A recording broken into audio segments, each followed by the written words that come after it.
Get ready for the countdown. 10, 9, 8, 7, 6, 5, 4, 3, 2, 1, 0.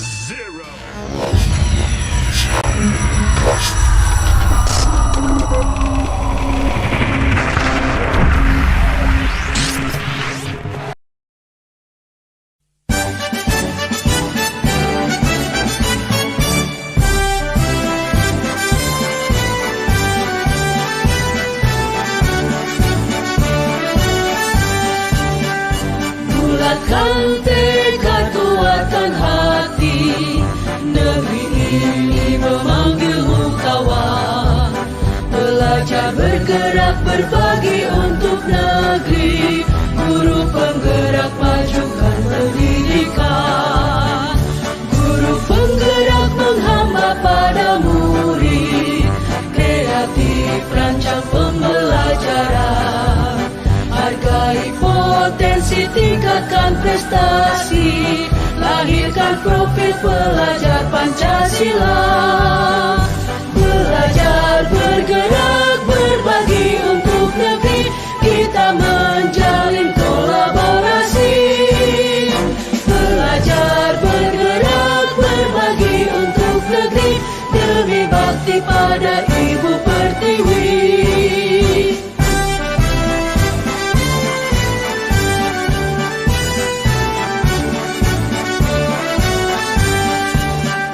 Bulatkan tekad, kuatkan hati, negeri ini memanggilmu kawan. Belajar bergerak berbagi untuk negeri, guru penggerak majukan pendidikan. Guru penggerak menghamba pada murid, kreatif rancang pembelajaran. Hargai potensi, tingkatkan prestasi, lahirkan profil pelajar Pancasila. Belajar bergerak berbagi untuk negeri, kita menjalin kolaborasi.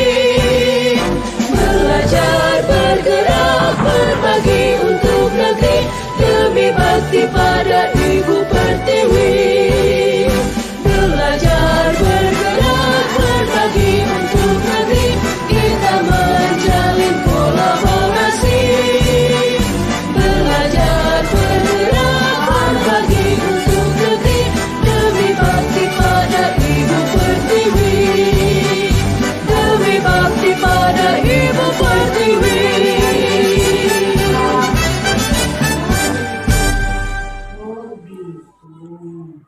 Wajar lah, Ibu paham ya kalau Sinta kesal. Kalau Ibu di posisi Sinta, mungkin juga Ibu akan kesal daripada ya. Apa yang sudah Sinta lakukan? Marah-marah, mengucapkan kata-kata kasar, mengebrak meja Bu, dan hampir saja saya memukul Brian dengan sekuat tenaga saya Bu. Ibu paham yang Sinta seperti itu. Sinta kesal dengan sikap Brian, sudah dikasih tahu tapi dia masih juga seperti itu. Tapi Ibu tetap acungkan jempol kepada Sinta karena tidak berbuat lebih dari itu ya. Cuma Sinta tahu marah-marah pada teman itu sesuai atau tidak dengan keyakinan Tidak. Kira-kira keyakinan kelas apa yang sudah Sinta benar kira-kira? Saling menghormati dan saling menyayangi antar teman Bu. Oh iya. Pada Sinta bertanya gimana nih caranya Sinta menyelesaikan permasalahan ini? Bersabar kalau ada teman yang usil kepada Sinta, kalau dia ngengkel dibilangin, Sinta laporin ke guru. Oh gitu. Ibu setuju dengan Sinta. Sinta sudah menemukan solusi dari permasalahan Sinta sendiri. Ya. Memang menghargai teman itu penting menurut Sinta. Iya. Penting ya. Terus menghargai teman itu penting Karena dengan menghargai maka orang lain juga akan menghargai kita. Dan bersabar itu juga sangat penting. Sekian dulu ya Sinta. Terima kasih. Sinta boleh kembali ke kelas. Baik, Bu, terima kasih. Salam masuk Tasya.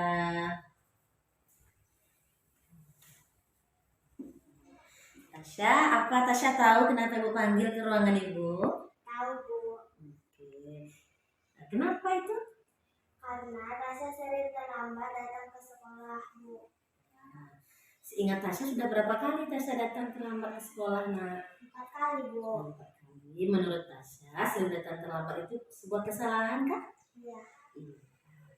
Nah, Tasya, berbuat kesalahan itu manusiawi. Setiap manusia pasti pernah berbuat salah. Yang penting bagaimana cara kita memperbaiki kesalahan yang sudah pernah kita lakukan. Betul begitu, Tasya? Betul, Bu. Nah, sekarang kita cari solusi bersama ya, Nak. Iya, Bu. Nah, Tasya, sering terlambat itu pasti ada dong alasannya. Coba Tasya ceritakan apa alasan Tasya datang terlambat ke sekolah. Karena saya pas malam sering main HP sampai larut malam, jadi terlambat tidur, Bu. Pas paginya Keyakinan kelas yang sudah kita sepakati, Nak. tahu, Bu. Kira-kira kalau Tasya datang terlambat sesuai apa tidak dengan keyakinan kelas kita? Tidak, Bu. Keyakinan kelas apa kira-kira yang sudah Tasya lakukan? Disiplin. Disiplin, ya. Menurut Tasya disiplin itu penting apa tidak? Penting. Penting. Apa pentingnya disiplin? Karena dengan cara disiplin kita dapat menghargai waktu dan datang tepat waktu ke sekolah, Bu. Betul sekali. Disiplin sangat penting sekali. Dengan disiplin kita bisa menghargai lingkungan, menghargai waktu dan pekerjaan yang kita lakukan tidak menumpuk. Serta disiplin itu juga melatih kita untuk kepedulian. Iya, Bu. Saya minta maaf, Bu. Tepat sekali yang Tasya lakukan dengan meminta maaf. Nah, sekarang Tasya, bagaimana nih caranya penyelesaiannya agar Tasya tidak datang terlambat lagi ke sekolah? Tasya akan tidur cepat dan Tasya tidak akan main HP larut malam, Bu. Dan Tasya akan memasang alarm di HP Tasya, lalu minta tolong Bunda membangunkan Tasya lebih cepat. Bagus sekali ya. Tasya sudah bisa menemukan solusi dari permasalahan yang Tasya miliki. Ibu salut kepada Tasya. Ya, semangat ya, Iya, konsisten Bu. ya. Iya, Bu. Oke, kira-kira kapan nih mulai Tasya terapkan nih sikap disiplinnya ini? Besok, Bu. Besok, Masya Allah ya. Begitu, terima kasih ya Tasya. Iya, Bu. Boleh kembali ke kelas ya. Assalamualaikum warahmatullahi wabarakatuh. Nama saya Tasya. Saya dulu di kelas 6 SDN 10 Kota Besar. Saya sangatlah senang bisa berdiskusi dengan Bu Neti. Saya dapat menyelesaikan permasalahan saya. Saya akan disiplin dan datang tepat waktu ke sekolahan. Terima kasih Bu Neti. Assalamualaikum warahmatullahi wabarakatuh.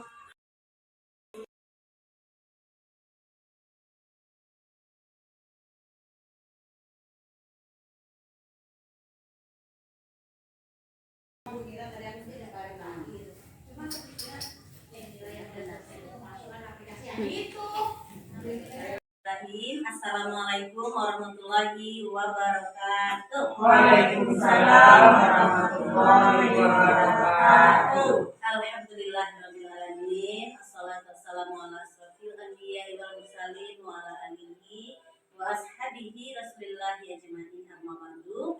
Pertama dan utama sekali, marilah sama-sama kita mengucapkan puji syukur kita kehadirat Allah Subhanahu wa taala karena berkat limpahan nikmat kesehatan dan kesempatan dari Allah sehingga kita bisa berkumpul di lokal New Digital pada siang hari ini. Kemudian selawat beserta salam selalu kita mohonkan kepada Allah, semoga senantiasa disampaikan kepada Nabi junjungan alam yakninya Nabi besar Muhammad Sallallahu Alaihi Wasallam. Yang sama-sama kita hormati Bapak Kepala Sekolah SDN 10 Kota Besar yang telah memberikan kesempatan dan waktu kepada kami, kepada saya Neti Suhardi sebagai CGP Angkatan 9 Kabupaten Dharmasraya yang berasal dari SDN 10 Kota Besar untuk menyampaikan tentang diseminasi budaya positif di SDN 10 Kota Besar.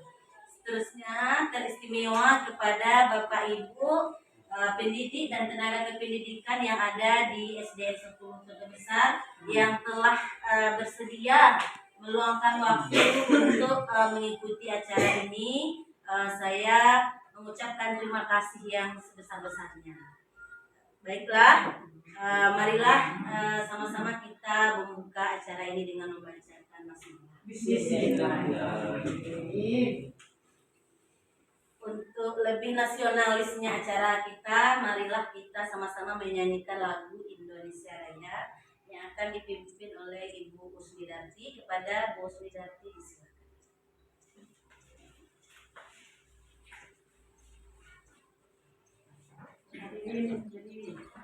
Hadirin, dimohon untuk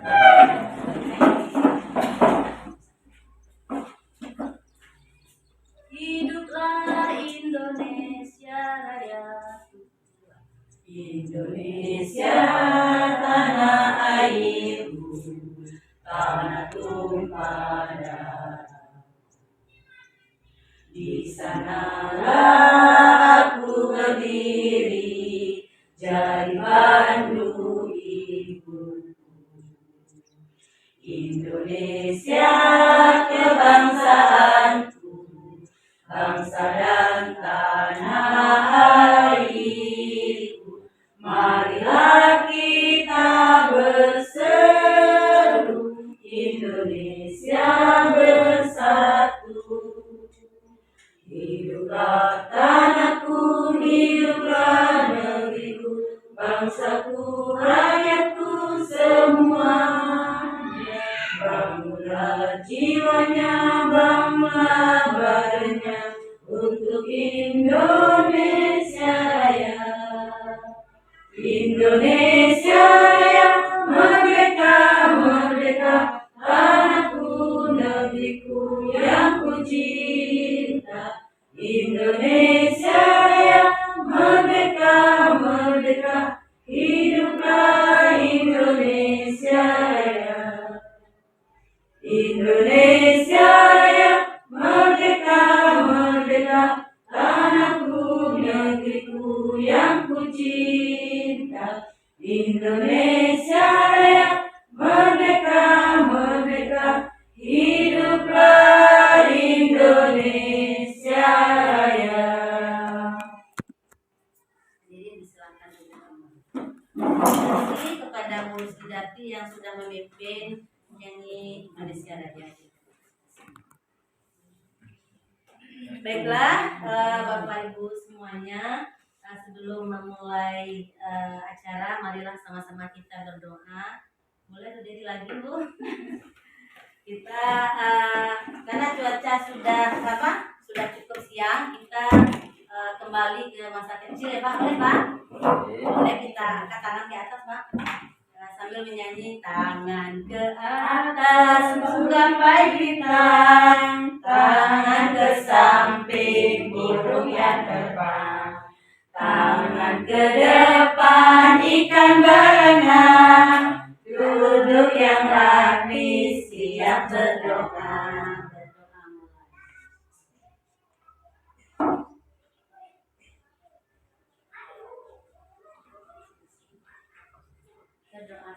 Baik, satu lagi kita ganti dengan tangan ke atas menggapai bintang, tangan ke samping merangkul teman, tangan ke depan gapai tujuan, tangan di depan bertepuk tangan. Setuju Bu?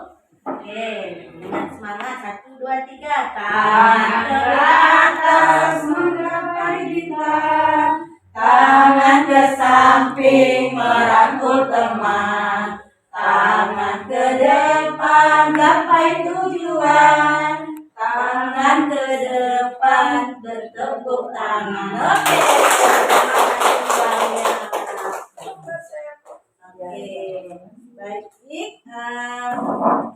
sekarang kita semua akan memulai acara destinasi ini. Tentu dalam hal ini bukan berarti nanti ini CGP sudah lebih bukan. Ini adalah bagian dari tugas kami dan ini juga adalah bagian dari proses pembelajaran, Pak. Bagaimana kita sama-sama belajar dan apa yang kita pelajari agar lebih berkah. Sebaik-baik orang adalah yang belajar dan mau mengajarkannya atau mau berbagi kepada yang lain. Itu bagian dari proses pembelajaran kami. Bahwasanya ada yang dimaksud dengan budaya positif. Dari kata-katanya ini ada nggak Bapak Ibu yang bisa memberikan komentar budaya positif itu apa sih?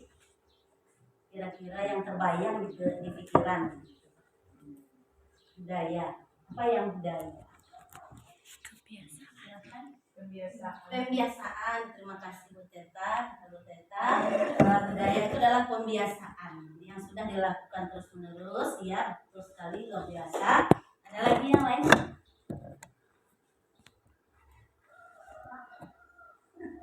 Budaya itu adalah sesuatu yang sudah terbiasa dilakukan sehingga kebaikan-kebaikan itu adalah menjadi hal yang sudah tidak bisa dipisahkan lagi, ya, seperti itu.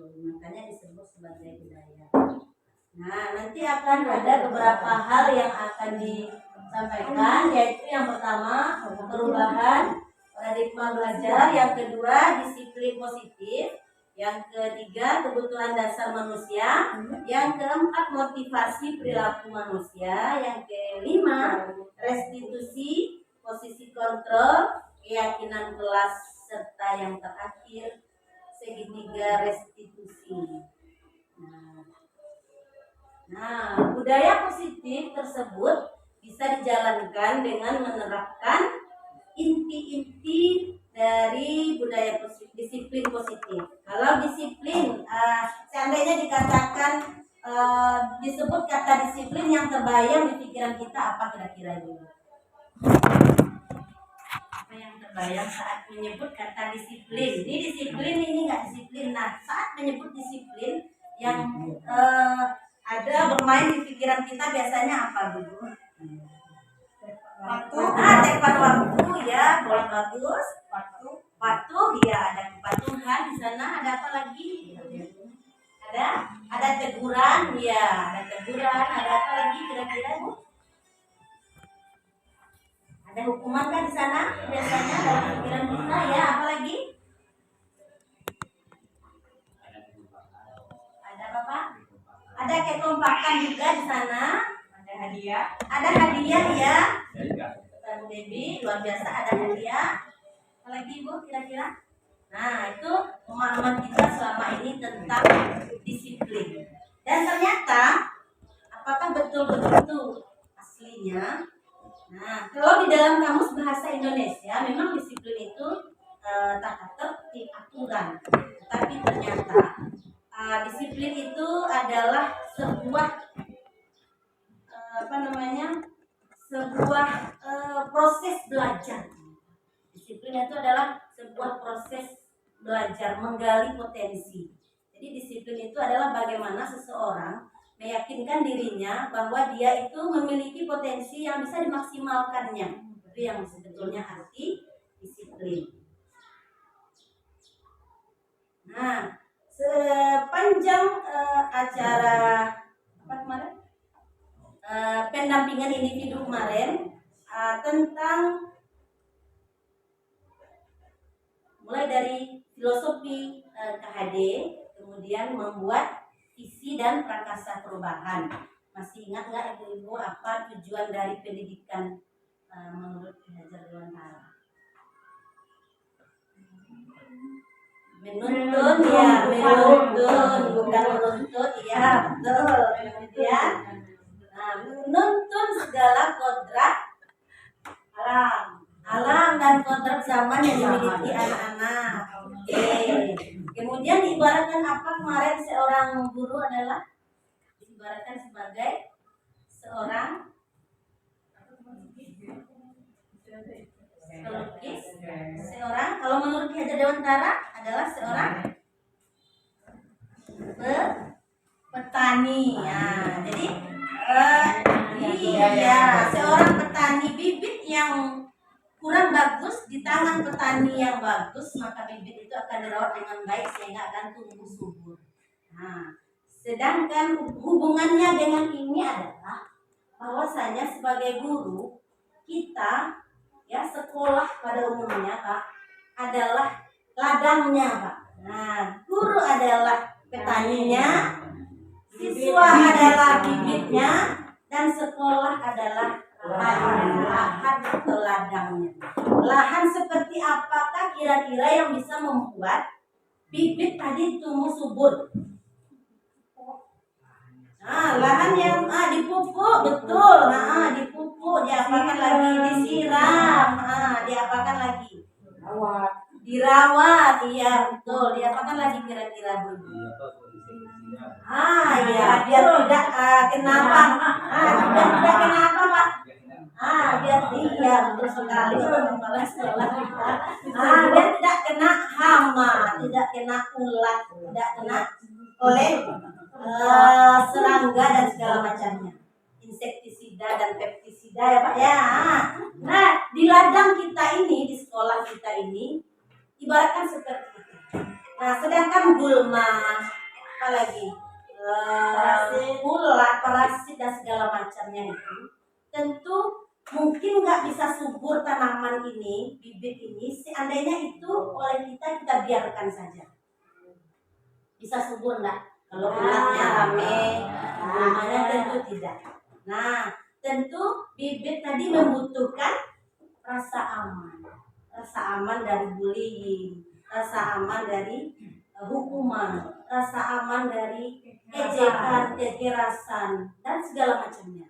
Nah, itu analoginya. Nah, jadi di sekolah kita ini adalah bagian dari proses untuk membuat bibit yang sudah dipercayakan oleh orang tua ke sekolah kita agar mereka bisa tumbuh menjadi subur, maka kita harus menjaga mereka dengan lingkungan yang positif, lingkungan yang jauh dari rasa ketakutan, dari rasa tekanan.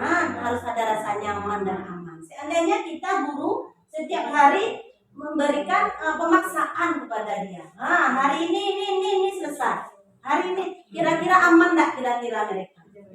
Nah, tentu ya betul sekali itu zaman Jepang. Kalau paksa ya. Kalau tidak disentil, kalau tidak diputar pusatnya. Itu sudah tidak sepak. Apalagi disepak. Tapi insya Allah di sekolah kita bisa kita jauhkan dari itu ya Pak ya. Itulah tujuan dari ini, agar murid-murid itu betul-betul mendapatkan lingkungan yang aman, nyaman, dan dia bisa menggali potensi yang sudah ada dalam dirinya itu. Nah, kemudian satu lagi, murid itu ya, seandainya murid itu tidak memiliki motivasi dalam dirinya, kita di kelas teman-teman pasti sudah membuat peraturan kelas, betul tidak?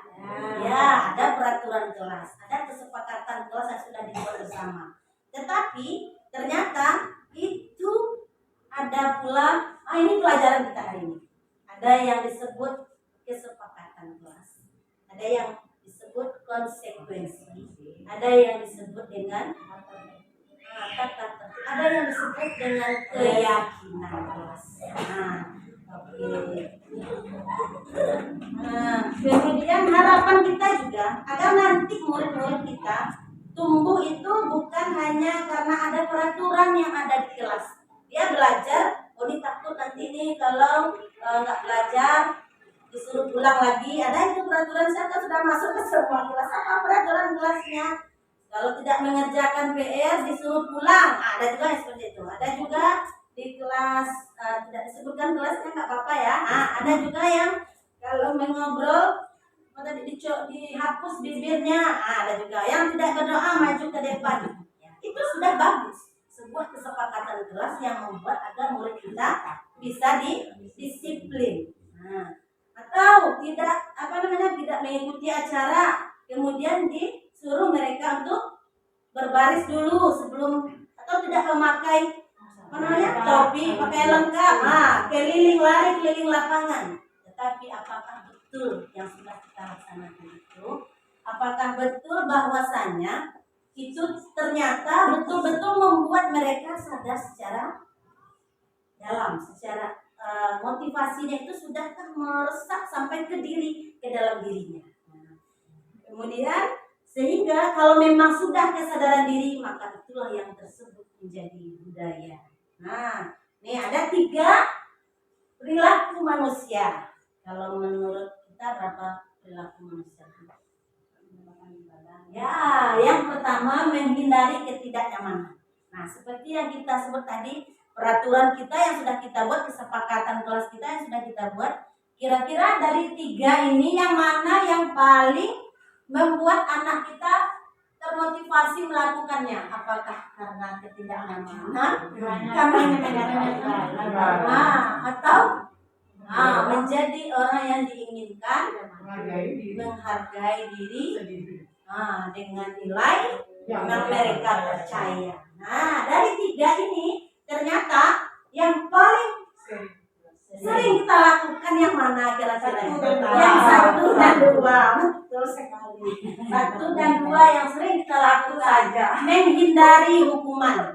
Mereka akan berdoa rapi bukan karena kesadaran bahwa doa itu untuk dia, tetapi karena takut dapat hukuman.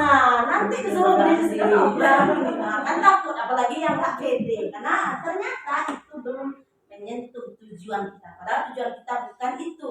Tujuan kita agar mereka berdoa tertib, agar mereka mencapai tujuan doa itu, menembus lauh mahfuz doanya itu. Tapi ternyata itu hanya itu tujuan mereka, menghindari hukuman atau menghindari ketidaknyamanan, biar gurunya nggak memperhatikan kita lah. Kalau kita terus disebut, jadi menghindari ketidaknyamanan. Yang kedua, untuk mendapatkan imbalan penghargaan dari orang lain. Nah, ini apa namanya? Nah, contoh kita di kelas kita buat reward. Siapa yang berhasil menjawab, Ibu kasih permen. Ibu kasih permen. Nah, ternyata itu belum terbaik karena tujuannya hanya untuk bukanlah tujuan yang kita maksud. Padahal tujuan kita adalah mereka betul-betul kesadaran diri. Tetapi ternyata jika itu yang kita lakukan, kalau penghargaan yang kita utamakan, maka motivasinya hanyalah motivasi dari luar, ekstrinsik atau internal bahasanya ya bos. Eksternal. Yang pertama dan kedua itu adalah motivasi yang sifatnya eksternal, dari luar diri. Nah, padahal yang kita harapkan adalah yang ketiga. Yang ketiga itu adalah untuk menjadi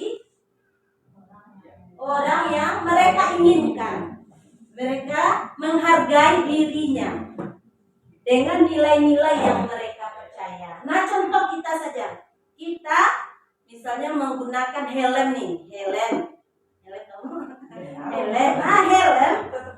Nah, ada nggak peraturan yang tidak menggunakan helm? Ada aturannya oleh kepolisian. Kalau nggak menggunakan helm nanti akan ditilang. Padahal apakah polisi tujuannya tilang? Tidak. Nah, tujuannya adalah untuk menghargai. Padahal intinya sebenarnya adalah keselamatan. Nah, itulah yang akan kita bentuk sekarang ya. Akan kita bentuk adalah keyakinan. Keyakinannya dalam dari diri bahwa yang dituntut itu sebenarnya bukanlah aturan itu. Aturan itu hanya dari luar. Yang dari dalamnya itu. Bagaimana kita bisa menyadarkan anak kita bahwa motivasi itu berasalnya dari dalam diri. Demi keselamatan yang gitu. Betul. Nah, untuk mewujud memastikan keselamatan tadi, ya, keyakinan tadi. Nah, sebagai seorang guru nih, kita baca-baca dulu.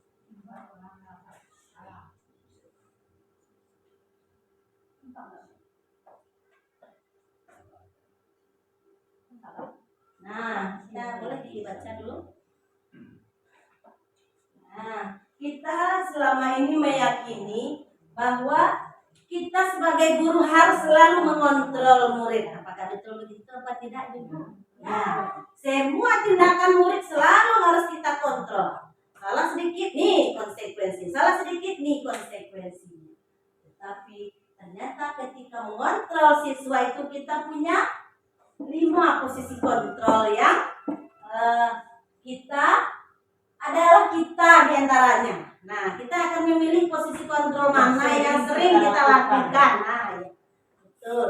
Posisi kontrol mana nih yang sering kita lakukan? Yang pertama sebagai seorang penghukum. Penghukum itu bisa menggunakan hukuman fisik atau hukuman verbal. Nah, hukuman fisik lari lapangan 10 kali. Itu contoh hukuman. Nah, push up ya Pak, push up. Nah, apalagi hormat bendera itu masih berupa hukuman fisik. Hukuman verbal, kamu itu kalau dibilangin nggak pernah ngerti, dari kemarin dibilangin, sekarang dibilangin lagi nggak pernah ngerti, itu hukuman verbal. Nah, ya kemudian yang kedua pembuat merasa bersalah. Nah, kalau yang pertama tadi kasar, keras, nggak ada kesepakatan sebelumnya. Tahu-tahu ketika berbaris, ini kelas 1 misalnya berteta berbaris, karena namanya kelas 1 kan. Nah, tentu kadang sini, kadang ke sini, kadang duduk dia. Nah, nanti hormat bendera 1,5 jam. Nah, itu namanya hukuman, tidak kesepakatan. Nah, kalau hal seperti itu berarti kita masih posisi penghukum. Kasar, keras, fisik dan verbal. Yang kedua pembuat merasa bersalah. Nah, kalau ini berbeda, ini lebih lembut. Nah, anak ibu, tolonglah. Kamu nggak mau kan ibu terus yang disalahkan sama kepala sekolah. Dari kemarin kelas kita juga lagi. Dari kemarin kelas kita nggak kasihan sama ibu. Memelas, tetapi ternyata efeknya itu jauh lebih buruk dari yang pertama. Kenapa? Ini akibatnya yang kedua ini. Siswa akan merasa bahwa dirinya bersalah. Saya penyebabnya. Sayalah akibat guru disalahkan kepala sekolah. Saya akibatnya guru disalahkan oleh teman-teman guru. Jadi siswa akan bukan menjadi lebih baik, dia akan menjadi down. Besok-besok. Nah, jadi ekspresinya berbeda. Padahal tujuan kita bukan itu. Kita lembut karena kita sayang, cuma karena posisinya kita membuat mereka bersalah. Jadi justru ternyata akibatnya mereka down. Mereka akan merasa rendah diri. Jadi anak kita kalau nggak berani disuruh ke depan, nggak berani ngapa-ngapain, mungkin kita pernah membuat mereka bersalah selama ini. Nah, itu yang kedua, Pak. Yang ketiga, posisi guru pada posisi ini tidak menyakiti murid sama sekali. Namun berupaya juga mengontrol secara persuasif. Nah, ini lebih ke menganggap murid sebagai teman. Nah, ayolah, jangan kayak gitu lagi nanti. Gimana nih nanti? Oh, ibu sih nggak masalah kalau teman-teman ibu nanti itu loh. Nah, kalau seperti itu kita, gimana murid kita menganggap nanti? Nah, guru-guru lain tidak membela dia, yang membela hanya guru yang satu ini. Nah, ini bagus apa tidak kira-kira kalau seperti ini posisi kita? Nah, tentu juga tidak menyakiti memang tidak. Tetapi murid akan bersifat membanding-bandingnya. Ini buku enak, coba kalau Bu, coba kalau Bu puji. Nah, jadi siswa membanding-bandingkan guru. Nah, sama rasakan guru semuanya. Nah, padahal tujuan kita bukan itu. Nah, tidak tercapai tujuannya. Kemudian yang keempat, monitor atau memantau. Nah, di sini kita bisa contohkan seperti ini. Misalnya anak kita terlambat. Nanti kita panggil. Rian, apakah betul yang terlambat tadi? Nah, kalau ibu dilihat di jam itu, Rian telat 10 menit. Oke ya? Kalian tidak tahu konsekuensinya kalau terlambat 10 menit. Tahu Bu apa? Nanti istirahat baru telat 10 menit. Oke, silakan laksanakan. Nah, itu lebih tenang. Nah, pemantau data-datanya ada. Cukup datanya. Nah, ini pemantau. Tetapi apakah sudah efektif? Nah, belum seefektif yang posisi kelima, yaitunya posisi manajer. Posisi manajer yaitunya memonitor, mengawasi. Bukan ya, menunjukkan tanggung jawab. Manajer itu yang namanya manajer kalau di perusahaan kan dia yang bertanggung jawab nih, tentang sikap, ya, di mana guru berbuat sesuatu bersama dengan murid, mempersilahkan murid mempertanggungjawabkan perilakunya dan menemukan solusi. Nah, inilah yang dipakai untuk segitiga restitusi tadi. Nah, guru yang si manajer dia akan menegur, kamu ya, nggak akan begitu. Nah, nanti akan dipanggil.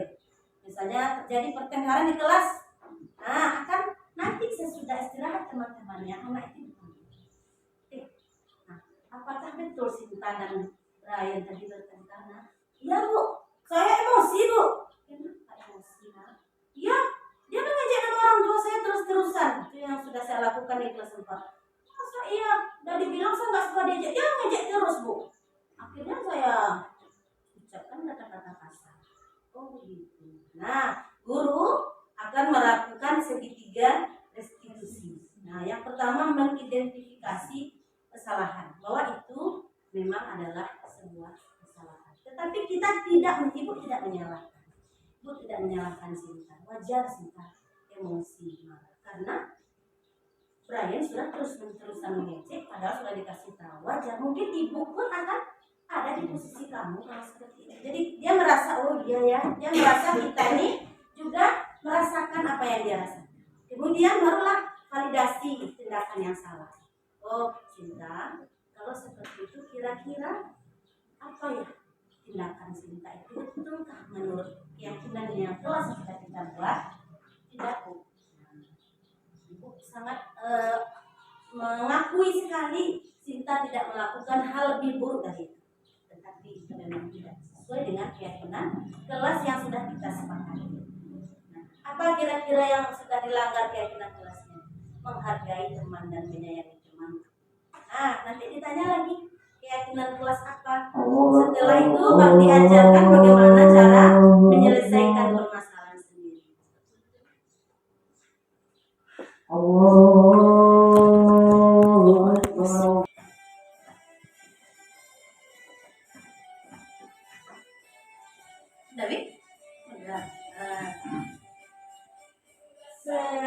Untuk mencairkan suasana kita ice breaking dulu ya Pak. Ya. Oke. Baik, ice breakingnya itu bertepuk tangan kemudian sebut nama teman. Nah, kita bertepuk tangan mulai dari saya sebut misalnya nama Bu Linda. Bu Linda berdiri. Kusnida. Linda berdiri. Nah, nanti Linda sebut nama siapa lagi mau sebut. Oke? Siap Bu? Siap. Iya, yang ibu aja lah malu. Nanti cari orang lain Bapak mau. Oh, Pak? Oh, mau. Tepuk tangan dulu. Oke, siap. Lawati. Pak Cek. Untuk lainnya Pak? Mbak Eka.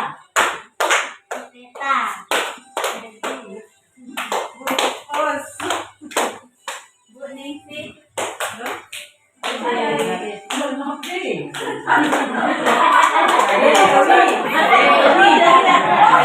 Yuti, sudah selesai. Oke. Ada satu lagi. Ini konsentrasi. Saya tolong disebutkan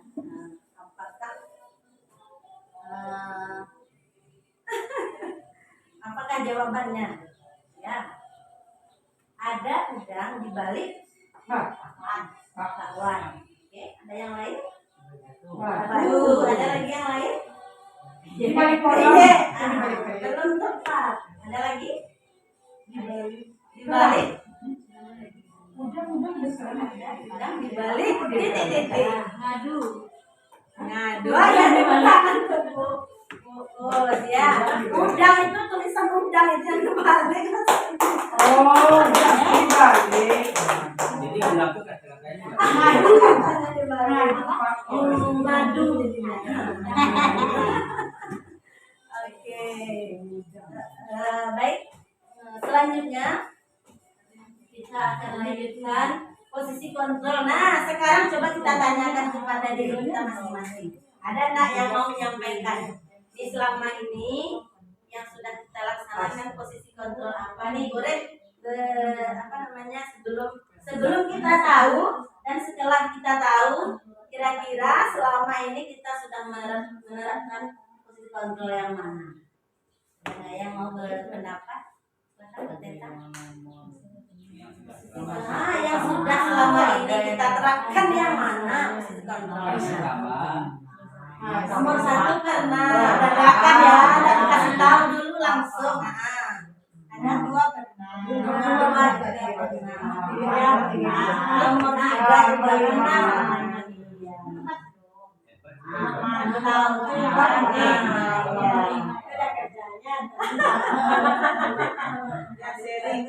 Nah, yang sering adalah tentu kita sendirian.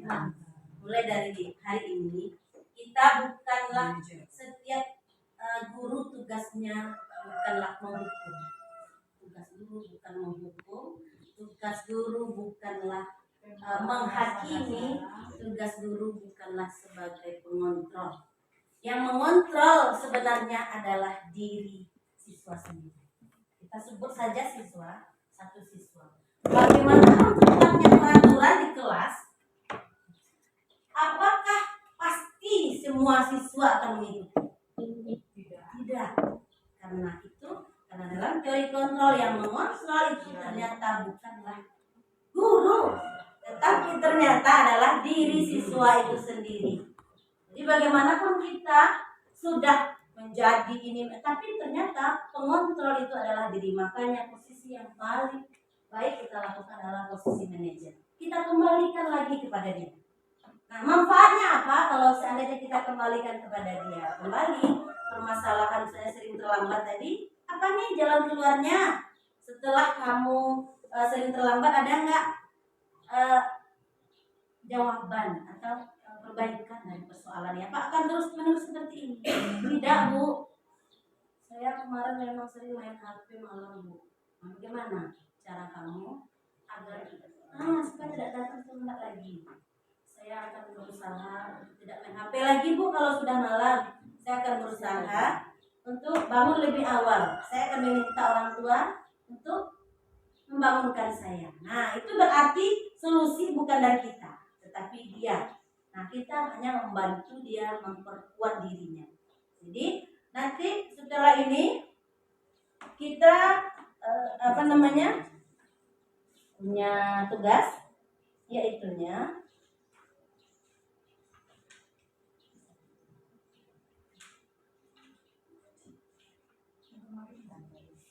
kemarin udah dikumpul. Nah, kita punya tugas untuk menuliskan di bukunya masing-masing teori posisi kontrol kita ini. Tolong tuliskan secara jujur dan akan memilih posisi kontrol apa ke depan. Karena mengontrol itu ternyata adalah diri siswa itu sendiri.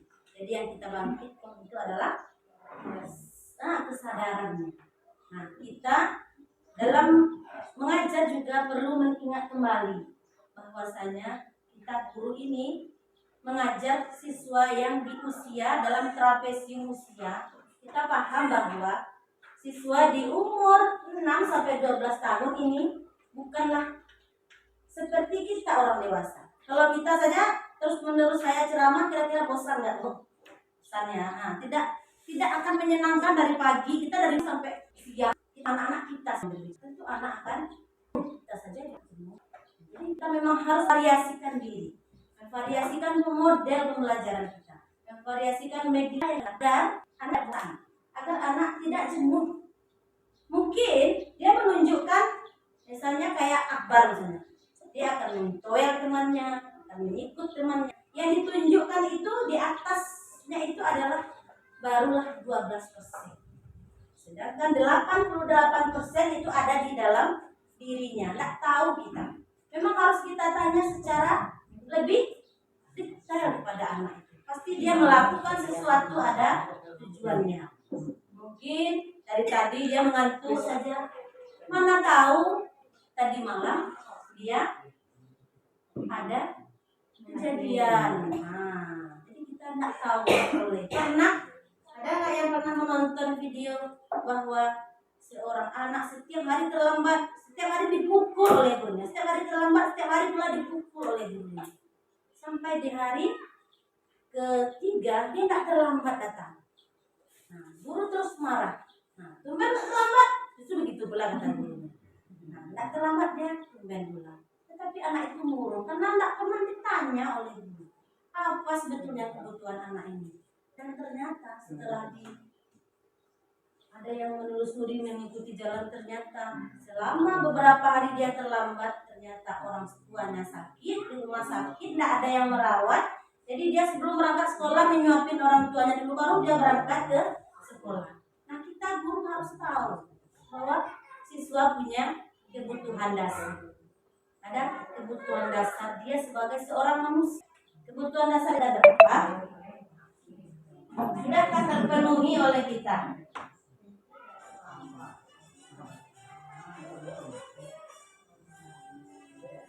Nah, kebutuhan dasar itu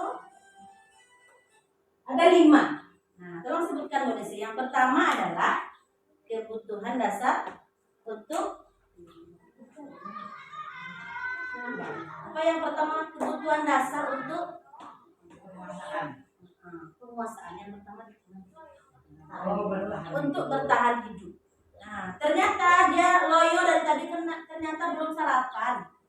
Nah, kita nggak tahu, kita langsung marah. Dari tadi orang perhatikan, kamu aja nggak perhatikan, kita sudah langsung emosi. Padahal dia kenapa dia sampai lemas? Atau dia sakit perut? Atau dia mulas mencret? Nah, kita harus tanya dulu anaknya. Jangan langsung emosi. Kamu aja nggak perhatikan dari tadi kamu lagi. Nah, padahal ternyata dia mau memenuhi kebutuhan hidupnya. Nah, sakit biasanya. Tentang untuk mempertahankan hidupnya. Yang kedua apa Bu Nixi? Penguasaan. Nah, penguasaan. Penguasaan itu adalah ada anak yang memang hobi menguasai orang lain. Ada anak yang ingin menunjukkan kalau dia bisa menunjukkan kekuasaannya. Nah, dia yang bisa menyuruh teman, dia bisa memerintah teman dengan cara dia sendiri. Mungkin dia nggak paham caranya. Memang harus kita penuhi kebutuhan anak itu. Tidak bisa kita langsung, ini tidak bisa. Memang harus kita penuhi kebutuhan anak itu. Kemudian yang ketiga, Kasih sayang dan rasa diterima. Nah, kasih sayang dan rasa diterima. Mungkin dia dari rumah orang tua nggak punya, pergi merantau ke Thailand. Ayah nggak di rumah, merantau ke ladang, tinggal sama mbah sibuk pula, sehingga dia nggak punya yang menyayangi di rumah, nggak punya kebutuhan kasih nggak terpenuhi dari rumah. Jadi nyampe di sekolah, ternyata guru pun sambutannya pun tidak menerima dia apa adanya. Jadi makanya dia tunjukkan dengan cara dia sendiri. Jadi kita harus bertanya, memang harus pasti ada tujuan dia melakukan sesuatu. Yang kemudian kebebasan. Kita juga pengen bebas ya Pak ya. Nggak pengen kita dikungkung. Nggak pengen kami gitu juga anak-anak. Segala banyak peraturan, anak-anak senang nggak kira-kira? Banyak kan, malas. Banyak kali peraturan rumah ibu. Nah, ternyata di depan kita mungkin dia diam saja. Di belakang kita dia bisa meluapkan apa kekangan kita selama ini. Nah, jadi setiap manusia itu butuh kebebasan. Kita juga dan anak-anak itu juga butuh kebebasan. Nah, dia mau ngobrol mungkin karena dia ingin bebas. Tadi nulis aja, nyata terus. Padahal dia tak pengen nyata di sekolah ini. Dia pengen mendapatkan ilmu, nilai sebenarnya yang harus kita tanamkan ya itu Pak. Nah, apapun mata pelajaran yang kita ajarkan, matematika misalnya, Nilai apa sebenarnya yang kita ajarkan kepada dia? Nilai kejujuran. Nilai itu masuk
Delani tadi, yaitu segi hijab restitusi. Kita identifikasi permasalahannya, kita validasi tindakannya yang salah, kemudian kita bawa dia keyakinan kelas apa yang sudah dilanggar dan bawa dia untuk memulai memperbaiki dengan cara apa dia bisa memperbaiki. Nah, karena dengan begitu maka dia akan menjadi siswa yang bertanggung jawab untuk dirinya sendiri. Nah, ini tujuannya Ibu. Menghasilkan murid yang mandiri dan bertanggung jawab. Nah, selama ini kita ada kurikulum merdeka semuanya suka anak. Bukan begitu ternyata. Kurikulum merdeka menghamba pada murid bukan seperti itu ternyata. Nah, ini tujuannya. Murid yang mandiri dan bertanggung jawab. Yang memerintah dirinya adalah dirinya sendiri. Nah, guru apa? Guru memberikan pengaruh baik kepada dia, mendorong motivasi intrinsik yang ada dalam dirinya. Nah, budaya positif menurut filosofi KHD adalah menjalankan kegiatan positif di sekolah untuk mempermudah tercapai tujuan pendidikan. Karena setiap anak dia punya kodratnya masing-masing. Oke. Nah, ini dia yang harus kita miliki sebagai seorang guru. Nah, mandiri. Kita nggak mungkin menjadikan murid mandiri kalau gurunya nggak mandiri. Kemudian reflektif. Mulai hari ini kita harus refleksi diri kita.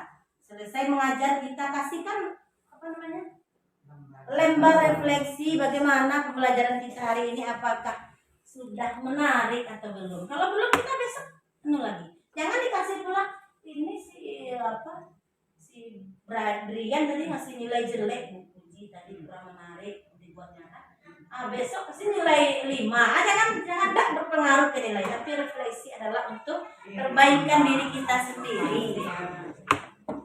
Kemudian kolaboratif. Nah, ini intinya ya Pak, kolaboratif. Kita nggak mungkin bisa pintar sendiri, kita hebat sendiri, apalagi budaya positif di sekolah adalah tergantung dari kolaborasi. Seandainya ada 1-2 guru yang tidak menjalankannya, maka nonsen akan terjadi. Kalau cuma 1 kelas 1 saja, 1 kelas 2 saja, 1 kelas 5, kelas 6 tidak akan bisa. Memang harus menjadi budaya semuanya meresapinya. Sesudah ini nanti kita besok kita bentuk semua. Hari Senin kita musyawarahkan lagi apa yang menjadi keyakinan sekolah kita. Kita print pula, kita pasang di depan gerbang.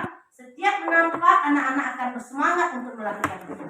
Nah, kita perbanyak perpustakaan yang ada literasi yang bisa nampak oleh dia, bisa dibaca kapanpun juga. Nah, itulah hari ini saya bukan berarti saya lebih baik dari ibu semua. Yang saya jalankan adalah sebaik-baik manusia itu adalah yang paling banyak memberikan manfaat kepada orang lain. Mungkin di saya nanti setelah ini belum tentu semuanya bisa saya laksanakan. Nah, disitulah letak kolaborasi kita. Kita saling mengingatkan.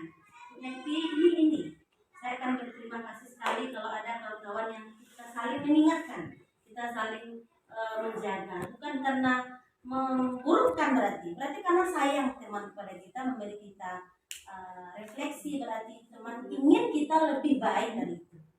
Itulah kira-kira tentang budaya. Terima kasih banyak untuk hari ini. Assalamualaikum warahmatullahi wabarakatuh.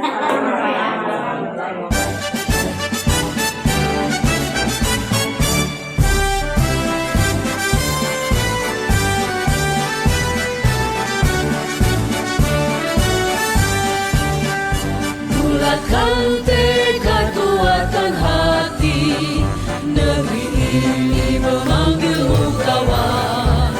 Belajar bergerak berbagi